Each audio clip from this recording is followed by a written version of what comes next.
I'm Dr. Steve Claypool, and this is my summary video on carbohydrates.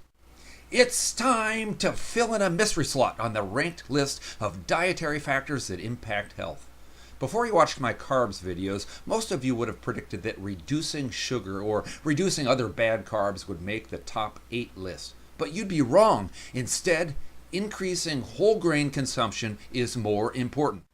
This study agrees with me. I've reviewed this study before. It's an exhaustive analysis of thousands of studies by an army of scientists in an effort to rank the impact of factors.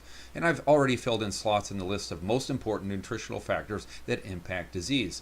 Let's fill in another slot. By these scientists' assessment, diets low in whole grains are the 4th most important dietary factor as a contribution to disease, right above low vegetable intake.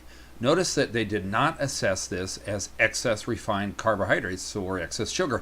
They didn't say that the 4th most important nutritional factor would be to avoid bad carbs and avoid sugar. No! They deemed the greater problem is a low intake of whole grains. Increasing whole grain consumption is likely to lead to better health more than reducing bad carb consumption.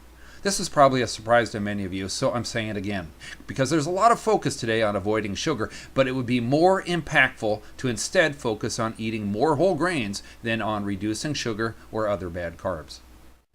How does this translate into real life? I'll make a bold statement. The evidence suggests that instead of not eating any cookies, it would instead be better to eat a whole wheat cookie. Yay! Go whole grain fig Newtons! Of course, it would be even better to eat no sugar and instead eat whole wheat pasta, but let's be real, that's boring. I'll place these foods on the healthful food scale.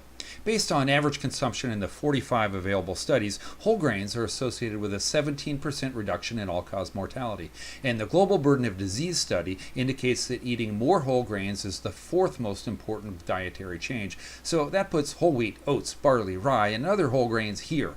Note that corn is not included. Although potatoes, rice, white bread, and corn have not been associated with increased mortality, they are associated with diabetes and hypertension and probably cardiovascular disease, so I'm placing these foods here. Pasta is made out of white flour, but it has a lower glycemic index than white bread. It seems to be a neutral food that is neither increasing nor reducing disease. Sugar is more difficult to place. It's similar to potatoes and rice in that it's associated with diabetes and obesity as well as heart disease, but it needs more study. It's likely that it will move either up or down with more study. It's possible it will fall on this chart and be listed lower as a food that is very bad for us, but as of right now, the amount of available data matches it to these other high glycemic index foods.